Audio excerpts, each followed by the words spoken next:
Welcome to Rise and Learn English. Look at a baby. A baby arrives in this world knowing 0 words. They have no textbooks. They have no grammar rules. They have no bilingual dictionary. Yet, within 3 years, they are speaking fluently.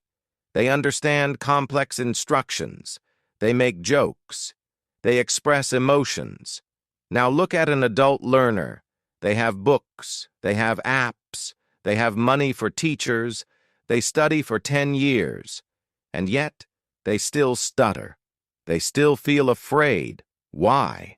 Why is the baby a genius and the adult a failure? The answer is simple. The adult is trying to learn the language like a math problem, while the baby is acquiring the language like a survival skill. Today, we are going to learn how to turn back the clock. We are going to unlearn the bad habits of adulthood and adopt the strategies of a child. If you want to speak fluently, you must stop being a student and start being a baby. The first secret, the silent period. When a baby is born, do they start speaking immediately? No. For the first 18 to 24 months, they just listen. They stare at their parents' mouths. They absorb the sounds. This is called the silent period. Adults, however, are impatient. We join a class on day 1 and the teacher says, "Repeat after me." We try to force output before we have enough input. This is like trying to withdraw money from an empty bank account. To learn like a child, you must respect the silence. Do not force yourself to speak before you are ready. Give yourself permission to just listen for the first few months. Listen to stories. Listen to cartoons. Fill the bank account. When the cup is full, the water will overflow naturally. Speaking should be the result of fullness, not the result of force. The second secret. Grammar is a feeling, not a rule. If you ask a 5-year-old child, "Why do you say I went instead of I goed?" they will look at you with confusion. They don't know what a past irregular verb is.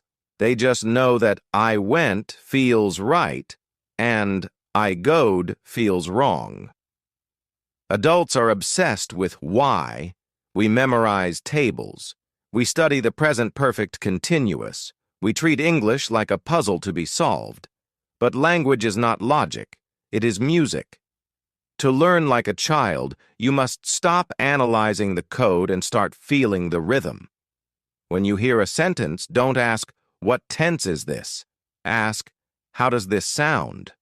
By listening to the same patterns over and over, you develop an intuition.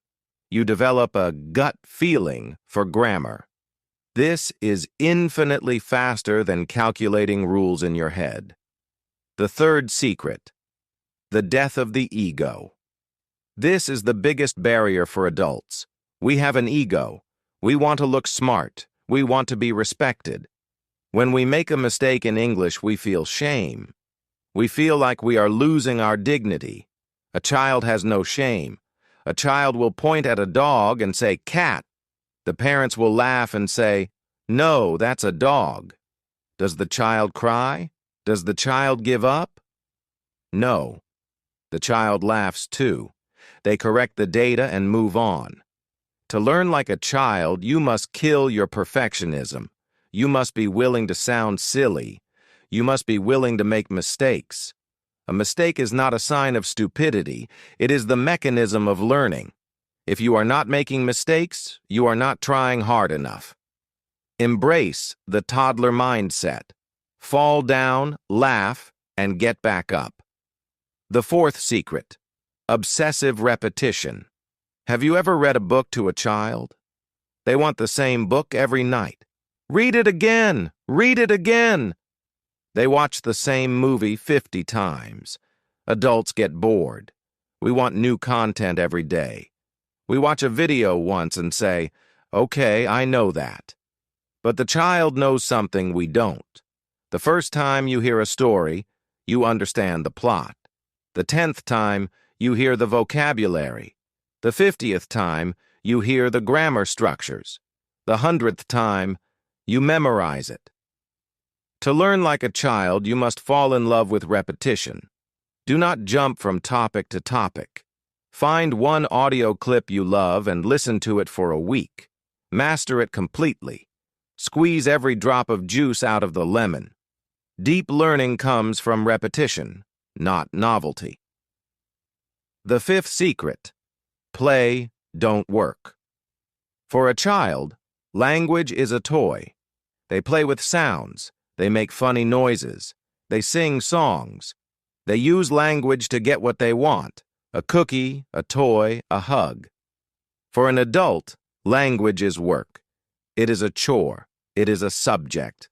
This makes the brain heavy and tired. The brain learns best when it is having fun. You need to gamify your English. Stop reading boring textbooks about economics. Read a comic book. Watch a comedy. Play a video game in English. When you are having fun, your affective filter, the wall of anxiety, goes down, and the language flows in straight to your subconscious. The 6th secret: focus on meaning, not form. When a child says, "cookie," they are not thinking about the noun. They are thinking about the delicious taste of the cookie. They are focused on the meaning and the result. Adults focus on the form. Did I pronounce that right? Was that the right preposition? We obsess over the container and forget the water inside. Focus on the message. Use English to do things. Use English to cook a recipe. Use English to find directions. When you focus on the goal, getting the cookie, the language becomes just a tool, and we learn how to use tools by using them, not by studying them. The 7th secret: total immersion. A child does not have a native language to retreat to. They are surrounded. They have no choice. Adults have a safety net. We study English for 30 minutes, and then we spend 15 hours in our native language. To learn like a child, you must burn the safety net. Create an immersion bubble in your house. Change your phone. Talk to yourself. Surround yourself so completely that your brain realizes, I need English to survive in this environment. When the brain feels a survival need, it unlocks hidden potential. Conclusion: you cannot physically become a child again, but you can adopt their mindset. You can stop judging yourself. You can stop analyzing the rules. You can play. You can listen. You can repeat. The little child inside you is still there. It is the part of you that loves to learn. Wake that child up. Give them permission to make mistakes. Give them permission to play. And watch how fast you grow.